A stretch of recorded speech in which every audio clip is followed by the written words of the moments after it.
listening to the 11th episode of the PB&J podcast, where I document the life and times of an entry-level product designer in 20-minute episodes every Sunday. So for today's The More You Know segment, I want to talk about something really funny that I discovered. And that is the phenomenon of bootcamp haters. Yeah, apparently that's like a thing. And I didn't even realize it until it just kept recurring. So I would watch YouTube videos, I would watch articles, and there was this negative tone that a lot of these authors or YouTubers had towards bootcamps that I didn't really pick up on. Or, looking back now, I realize, but I don't think I actually clocked it until I came across a LinkedIn post that was directly addressing the topic of there being bootcamp haters. I feel like that's being a bit dramatic, but you get the idea. So the gist is that more established designers don't really rate bootcamps, and people that go to bootcamps, apparently, allegedly. So for those that aren't familiar with what bootcamps are, when I'm referring to bootcamps, by the way, I'm referring to UX design bootcamps. I'm not entirely sure what other bootcamps are like. I can only speak for product design bootcamps. So bootcamps are it's a full-time course which usually spans between 3 weeks to a couple of months, where it's essentially dedicated to learning, product design. So for instance, now Tech for Dev, they have a 3-week bootcamp where they teach product design and a bunch of other learning tracks. And the Women Texters Fellowship, in a sense, is a boot camp. It's just that it's much longer. It's for 6 months, right? So I would say the boot camp program, the Tech for Dev boot camp program, and the Women Texters Fellowship are somewhat similar. It's just that the time frame is different, and obviously the learning material that is taught during the different programs is different, right? So that is an example of, I guess, the boot camp, right? So there are boot camps that are free, there are boot camps that are paid. Personally, I didn't pay for the Women Texas Fellowship, but we applied for scholarship. So the Women Texas Fellowship is free. You just go through this rigorous application process. But there are other boot camps that you pay for. For instance, there's one from, I think, ALX. There's one from Entry Level. I believe that's what it's called, Entry Level. I'm not sure. But and then a few other popular ones that you pay for. And most times these boot camps they guarantee a job or an internship placement at the end of the boot camp. So that's like the gist on boot camps, pretty much. So why do designers or more established designers feel negatively towards boot camps? Honestly, I get it, but I didn't realize that this was a thing, because I feel like it's boot camps. I would say the Women Texture Scholarship is a really good one. I guess I don't have a very educated opinion on that, because I've only been to one bootcamp, which is the Women Texture Fellowship. But I feel like it's really in depth and you learn a lot. And it's actually it's honestly, I feel like you could say it's a bit more than just a bootcamp. I feel like it's almost like school. In fact, it is school, right? So so I would say like the Women Texas Fellowship is really good. So it's like after you go through this like training and everything, you come out with your certificates or whatnot, and there are people out there that don't feel like it's credible, or they don't really rate you as a designer, which is honestly, it's hurtful, and it's like, damn, what do you mean it's not enough? Like, at least she went through 6 months of training. But honestly, I get it. So the issue is that these boot camps they're not all very, I guess, in-depth. They're not all super in-depth, and what they promise isn't very realistic. So a lot of them promise, like, oh, you're gonna get a job after this, you apply for a job and you'll get a job, and you're a certified designer. And it's just not the truth, because what you learn in the bootcamp is honestly just like a fraction of what it is being a designer, because you haven't been put in real life situations, you haven't been exposed to what it actually is like on the job. And there's only so much that they can teach you within that short frame of time. Do you get what I mean? I mean, you can't compare what you learn within 6 months to what a designer has amassed over like years of practice. Do you get what I mean? So there's that. And I think for the most part, these designers really just hate the game and not necessarily the player. If anything, the players are victims, because they're promised so much from these boot camps and it's just not the truth. Do you get what I mean? But I guess what it is just that it's not enough to... You shouldn't be too... Just because you've gone through a boot camp, it's not...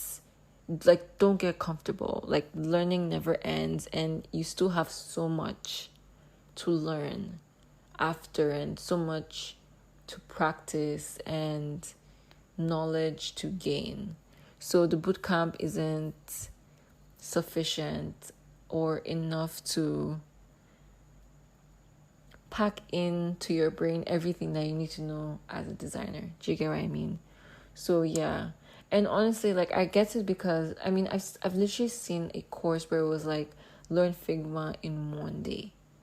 Learn Figma in 1 day? Like, let's be so for real.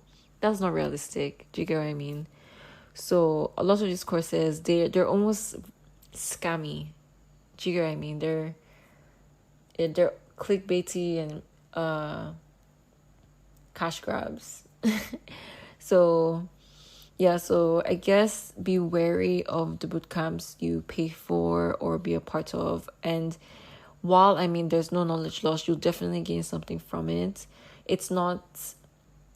Don't get too comfortable and feel like, okay, yeah, I've arrived. Or, oh God, that was... No. Don't feel like you know everything or you have everything. You have, like, don't, like, the learning doesn't end, essentially. Like, it's not everything. They can't pack in everything you need to know as a designer in that bootcamp. There's still so much more to learn, and practical experience to be gained. So yeah, so that's the whole deal. I was so shocked to discover that this was a thing, and people don't really rate boot camps, and it's like, I can never win, like. But I get it. To be fair, I actually get it. Yeah, so that was something really interesting that I discovered. And yeah, if you didn't know, now you know. Sorry to burst your bubble, but there's still so much work to do, essentially. Imposter syndrome is so funny, because not even just in, my product design journey, even in my current role, I still feel like such an imposter. Like, every day at work, I'm like, oh my God, like, I'm going to fuck something up. Like, I'm going to make a mistake. Like, I feel like I'm walking on eggshells. I just feel like such an imposter every day. I don't know if it's because it's not something I enjoy, so I just don't feel like I really fit in, per se. I mean, I'm a 5-star agent, but it's just not what I want to do long term. So maybe that's why I feel like an imposter in my current job. But yeah, I mean, even in my previous role as social media manager, I felt like an imposter, like mad. And when I was creating my resume and I would have to write the job description and the accomplishments, I would always downgrade myself or belittle myself because of imposter syndrome, which is so bad. So specifically when I was writing my resume, I had to hype myself up and tell the imposter syndrome to take the back seat so that I could write an accurate description of the job description and my accomplishments and not belittle what I was able to achieve in these roles. But yeah, essentially, the imposter syndrome never goes away for some reason. And I mean, I think it makes sense because every time you do something new, like, imposter syndrome is there knocking at the door. And currently it's intense because I still feel very new to product design. I mean, I definitely am still very new and I'm still learning so much. And I honestly feel like I'm just like a jack of all trades. So you know how there are different aspects of product design. There's the UX, there's the UI, there's, wireframing, prototyping, user research, like every single aspect. I just feel like I would say generalist, but like I've not even reached generalist yet. You know how generalist is when you're good at a lot of things, but not specialized in these aspects or fields. So a specialist would be someone that specializes in a particular field under product design. For instance, you can specialize in user research, you can specialize in branding. A generalist would have a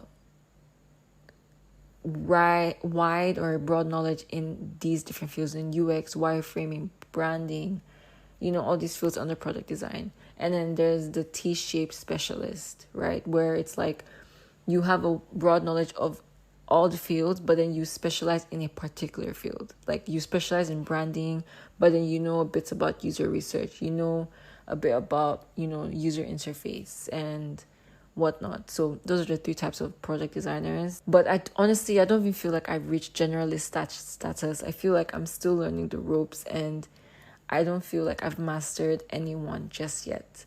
So it's just, it's a lot. Even with this podcast, I'm like, what do I want? What am I saying what do I know that I'm talking about on this podcast? I mean, to be fair, it's not like I'm teaching anything per se. I'm just documenting my experiences. But even at that, I'm like, I don't know why. I just feel imposter syndrome about everything.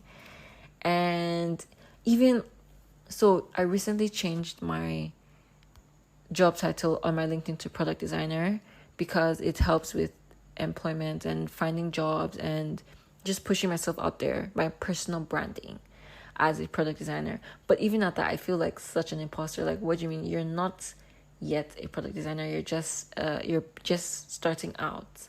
Why are you why is your job title product designer? Do you get what I mean?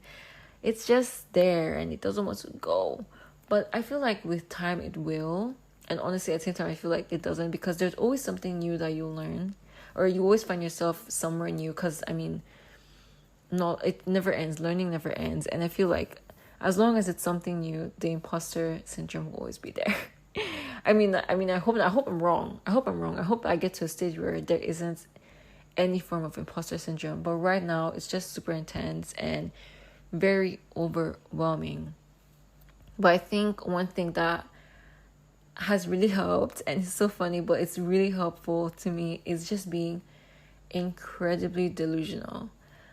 Like, just to fake it till you make it, really. I think that's what I'm doing. I'm imagining who I want to be, imagining my best self, and just showing up as her at this point. So yeah, even a really funny thing that I did is I changed. So my previous headshot on my LinkedIn and like across all social media platforms, it was my graduation professional photo shoot that I did, like the headshots, yeah. But I feel like it wasn't really giving product design. It was giving banker. It was giving lawyer, So I envisioned who I want to be as a product designer. I envisioned what a designer girly would give. And I redid a headshot photo shoot for myself. And I think so if you check my LinkedIn now, I have a new profile picture. And yeah, I feel like it's giving designer. So yeah, honestly, that's it. Imagining thinking of my best self and who I want to be and just showing up as her. That's honestly what I'm doing at this point. Honestly, words of encouragement, or I'm open to words of encouragement any day. Slide into my DMs and shoot me a text. Show your girl some love because I'm going through it. But thank you guys so much for listening. Hopefully this resonated with somebody, and continue being the Lulu. Imagine your best self and show up as that person. Alrighty, thank you guys so much for listening. See you next week, Sunday. Bye bye.